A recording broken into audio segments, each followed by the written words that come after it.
de la fe. Este es el mes de la fe. Y vamos a ir rápidamente al Evangelio de Mateo, capítulo 14, versículo 22. Enseguida Jesús hizo a sus discípulos entrar en la barca e ir delante de él a la otra ribera, entre tanto que él despedía a la multitud. Despedida la multitud, subió al monte a orar. Y cuando llegó la noche, ¿cómo se encontraba? Solo. Y ya la barca estaba en medio del mar, azotada por las olas. ¿Por qué? Tenía el viento en contra. Versículo 25, más a la cuarta vigilia de la noche, es decir, como entre las 3 de la mañana y las 6 de la mañana, Jesús vino a ellos andando sobre el mar. Y los discípulos, viéndole andar sobre el mar, se pusieron contentos. ¿Qué pasó con ellos? Se llenaron de miedo. ¿Y qué decían? Un fantasma. Y dieron voces de miedo, pero enseguida Jesús les habló y les dijo: tened ánimo. ¿Podrías repetir conmigo esta frase de Jesús? A la voz de 3, a la 1, a las 2, a las 3. Ahora se lo vas a decir con toda convicción al hermano y a la hermana que tienes al lado. Así tócalo, así dile: ten ánimo. Yo soy. Son las palabras de Cristo para nuestras vidas. Yo soy, no temáis.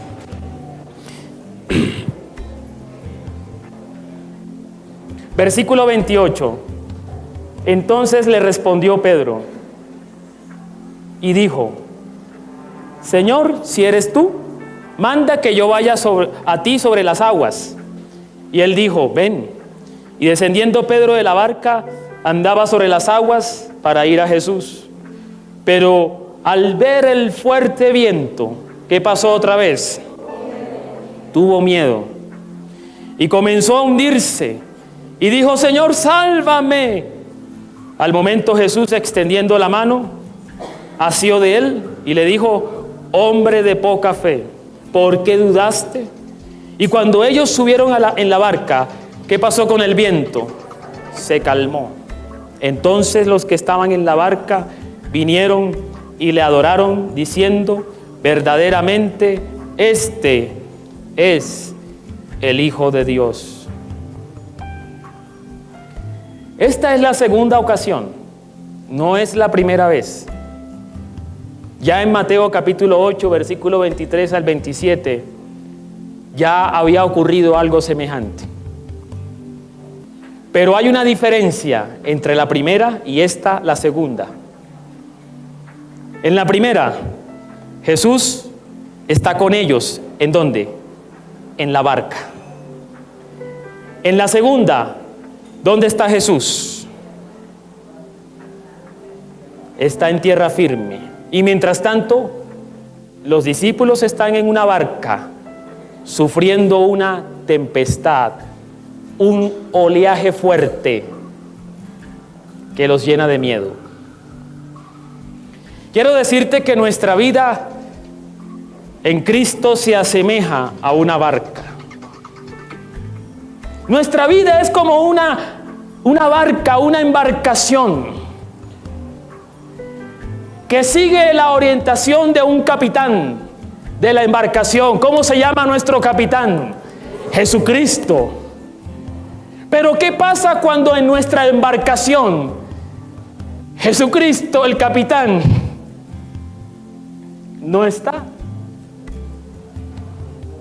Porque una cosa es que vengan las tempestades de la vida y golpeen la embarcación de nuestra fe, pero una cosa es que el capitán esté con nosotros diciendo: no teman, yo estoy aquí, yo conozco el camino. Pero otra cosa es que el capitán diga: vayan, crucen a la otra orilla, que ya los alcanzo.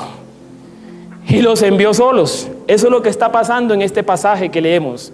Jesús dice: váyanse a la otra orilla, mientras yo despido a la multitud. Por eso en esta mañana este mensaje se llama Contra las olas.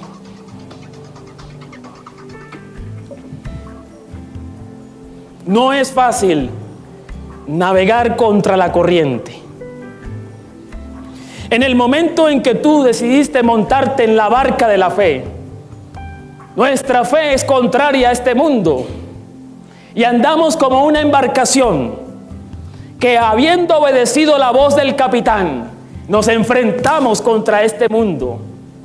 Nos enfrentamos contra el oleaje fuerte de este mundo, el oleaje que golpea a la embarcación de la vida. Oleajes como las crisis, oleajes como los problemas, oleajes como las críticas, las peleas. Y a veces eso hace que uno se sienta como estos discípulos. ¿Cómo conducir una barca cuando el capitán no está con nosotros, sino que está en tierra firme? ¿Por qué los discípulos están en esta situación? ¿Quién los mandó a que hicieran esto? ¿Quién los mandó? Jesús. Es decir, que ellos habían obedecido la voz del capitán. Pero ten presente, y tengamos presente, que no es suficiente con obedecer. Que la obediencia al Señor no es garantía de que las olas no se levanten. Que la obediencia al Señor no es garantía de que las olas golpeen la embarcación de nuestra fe. Eso va a venir. Eso viene si es que no ha venido a nuestras vidas. Entonces, cuando eso llega, ¿qué hay que hacer? ¿Cómo conducir la barca en el fuerte oleaje cuando, habiendo obedecido la voz del capitán, nos sentimos abandonados? ¿Cuántos se han sentido en algún momento abandonados en la embarcación de la fe? Yo soy el primero. Perdón que yo sea pecador, pero yo soy el primero. Porque así es el camino de la fe. Tal vez en esta mañana algunos de ustedes han venido pensando, ¿será que el capitán está aquí? Algunos de ustedes tal vez han venido pensando, ¿para qué me metí en estas? ¿Por qué acepté este camino? ¿Por qué le hice caso al Señor? ¿En qué lío me ha metido? ¿Y dónde está, Señor? No sé cuántos han venido con esas preguntas. Bueno, perdón, yo soy el único pecador. Sin embargo, tengamos presente que cuando eso llegue, ojo a esto, más que la obediencia se requiere perseverancia.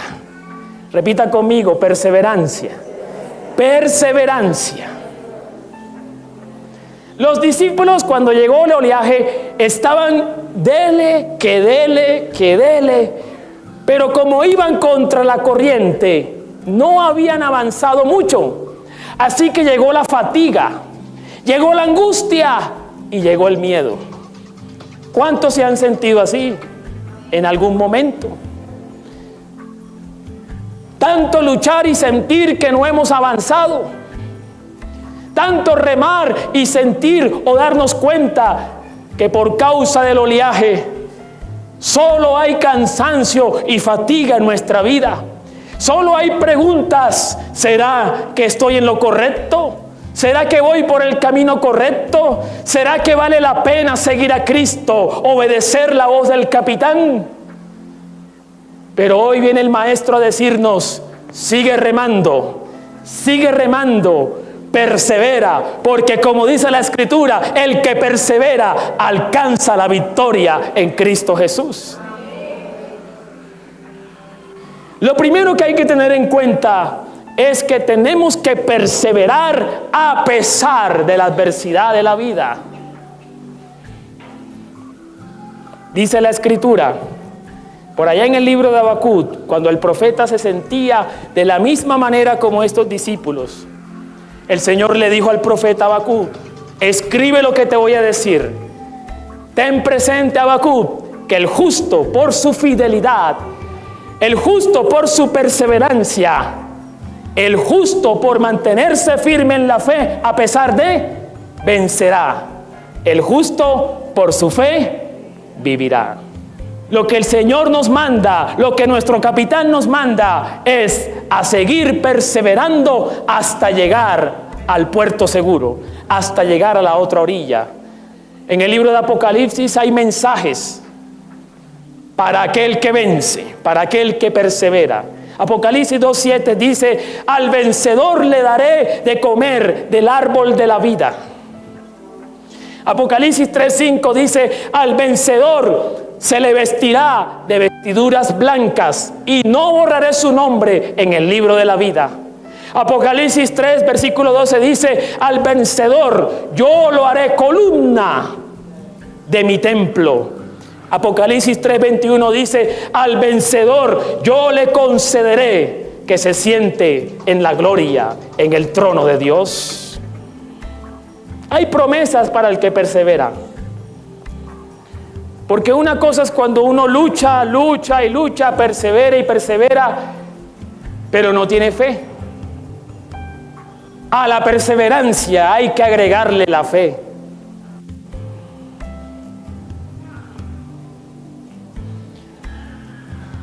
En la angustia y en la fatiga de estos discípulos se levanta Jesús. Y Jesús se levanta y se manifiesta de una manera sobrenatural. Esto es lo interesante de este pasaje, que la manifestación, la epifanía de Jesús no es natural, es sobrenatural. No se entiende científicamente. ¿Cómo es posible que alguien camine sobre las aguas? Él se manifiesta para decirles: no tengan miedo, yo tengo poder también sobre las aguas, yo tengo poder también sobre el viento, yo soy el Hijo de Dios, no teman, les dice Jesús. Pero los discípulos, ¿qué vieron? ¡Uy, Gasparín! ¡Un fantasma! Yo creo que si los discípulos fueran de la comunidad cristiana del Redil, apenas estuvieran viendo eso por allá lejos en el horizonte, yo creo que dirían: ¡sangre de Cristo! ¡El Señor reprenda al diablo! Porque cualquiera se asusta, todo oscuro,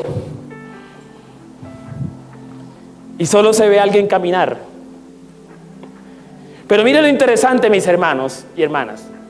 En la situación de fatiga, no logran tener fe, sino que ven con sus ojos naturales la manifestación de algo extraño, y que en vez de provocar fe en ellos, produce, ¿qué cosa?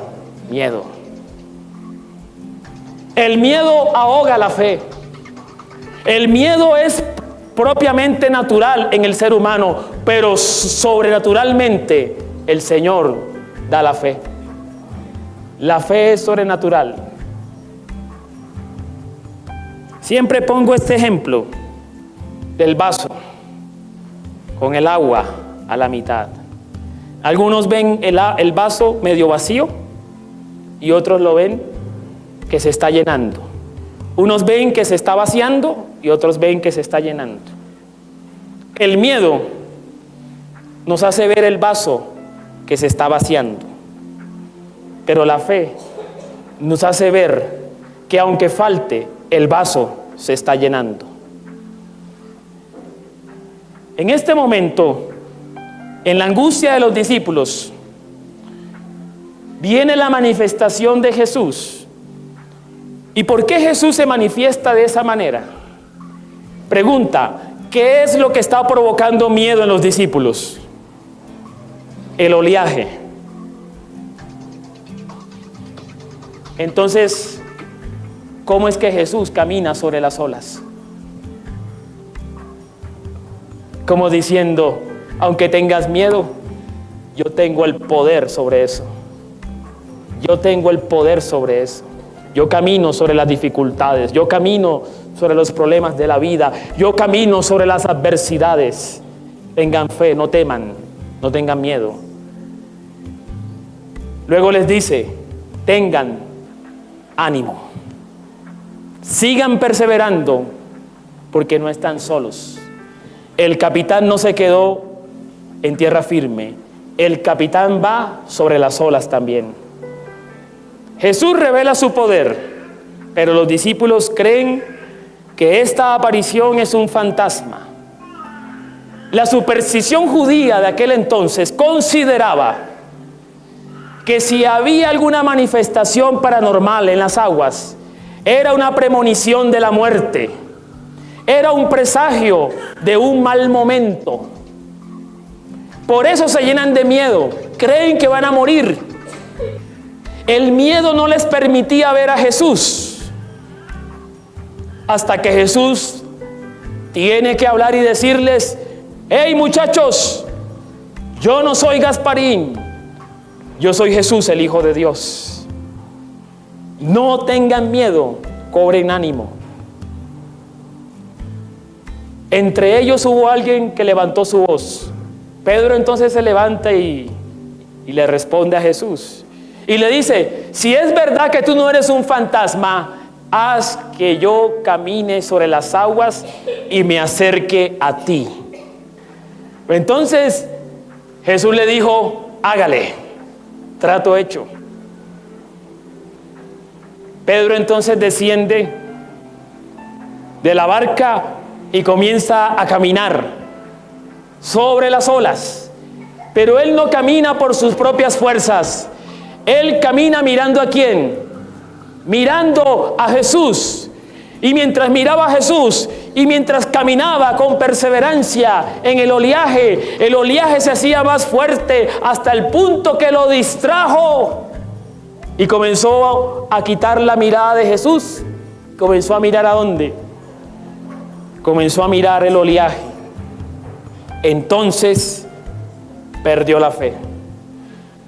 Y ante la pérdida de fe, se hunde. Caminamos en fe, pero dejamos de mirar al que camina sobre las aguas y comenzamos a mirar el fuerte oleaje hasta el punto que las aguas ahogan nuestra fe. Entonces comenzamos a hundirnos. Pero ¿sabes qué? La bendita misericordia del Señor está ahí. Porque Él no dejó a Pedro ahogarse. Él extendió su mano. ¿Y qué hizo? Lo levantó y lo acercó a donde él estaba. Ciertamente la epístola de Hebreos dice, puesto los ojos en Jesús, el autor y consumador de nuestra fe. ¿Qué quiere decir eso? El que comenzó la fe en nosotros, ese la perfeccionará. Por lo tanto, si vamos a perseverar caminando, pero mirando ¿a quién? A Jesucristo nuestro Señor. Entonces tendremos la victoria. Jesucristo nos envía al mundo. Y ciertamente Él dijo, ustedes no son del mundo, aunque están en el mundo. También Jesucristo dijo, en el mundo tendréis aflicción, pero confiad, yo he vencido al mundo. Esa es nuestra esperanza. Jesucristo venció el mundo. Aleluya. En la prueba tened fe, porque en Jesucristo somos más que vencedores. Dígalo conmigo, dígalo, ni la muerte, ni la vida, ni ángeles, ni principados, dígalo, ni potestades, ni lo presente, ni lo porvenir, dígalo, ni lo alto, ni lo profundo, ni ninguna otra cosa creada me podrá separar del amor de Dios que es en Cristo Jesús, Señor nuestro. Romanos 8:37. Esa es nuestra confesión en esta mañana.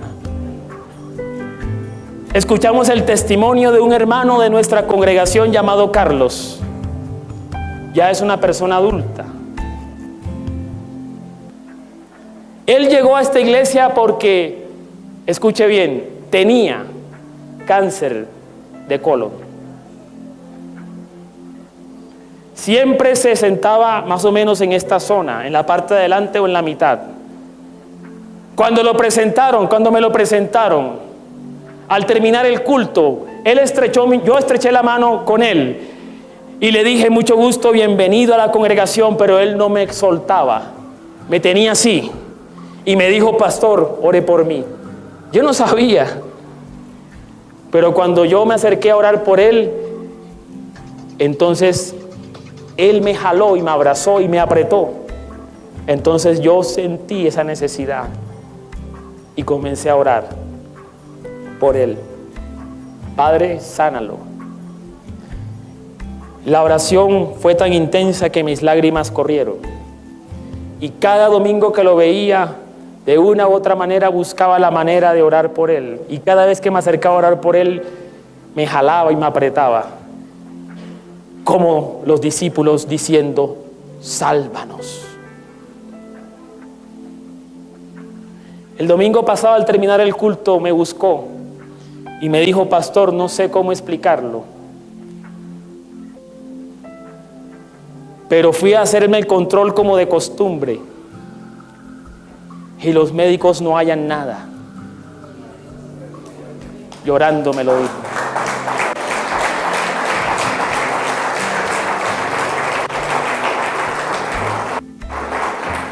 Eso pasa con el que persevera en la fe.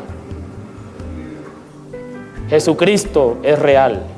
Su poder se perfecciona en nuestras debilidades. Su poder se perfecciona en nuestras enfermedades. Su poder se perfecciona en nuestros miedos y nos da la victoria.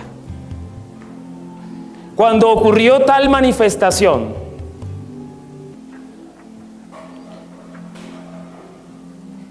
y lograron llegar a la barca, sanos y salvos, los discípulos se dieron cuenta que Pedro estaba vivo y que el que lo había salvado era Jesús.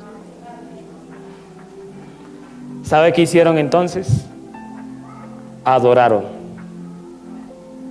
y dijeron: realmente tú eres el Hijo de Dios. Algunas personas que no comparten esta fe creen que cuando los cristianos dicen gloria a Dios en la adversidad, creen que son masoquistas. Pero no te das cuenta que estás mal. No te das cuenta de las dificultades que tienes y es que gloria a Dios. No entienden. Siempre digo que es como si fuera una película, sobre todo si son películas de Hollywood. ¿Qué pasa con el protagonista al final? No importa si se cayó de un piso 50, no importa si lo hirieron de bala, no importa si le pasó una tractomula encima. Yo no sé, pero cómo lo hacen, no sé, pero en estas películas al final se levanta. ¡Ah!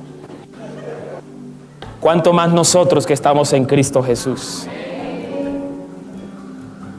Ya el Señor vio el final de la película de nuestra vida y Él te vio a ti y a mí con las manos levantadas diciendo: gloria a Dios, gracias Señor, porque me has librado, porque me salvaste, porque me diste la victoria. El Señor nos ve con las banderas en alto. Él te ve con la bandera en alto. Así que es necesario levantar un estandarte de victoria, celebrar su presencia, anticipando la victoria que tenemos en Jesucristo nuestro Señor. Por eso hay que adorar. No es que seamos masoquistas, es que con nuestra adoración estamos diciendo: Padre, gracias. En medio de la prueba decimos: Padre, gracias, porque mis ojos verán tu victoria en mí. Padre, gracias porque tú no dejarás en vergüenza la fe de tu hijo o de tu hija. Tú honrarás nuestra fe y con esta fe venceremos en tu nombre. Esa es nuestra adoración al Señor. Pongámonos en pie en esta mañana y vamos a adorar al Señor.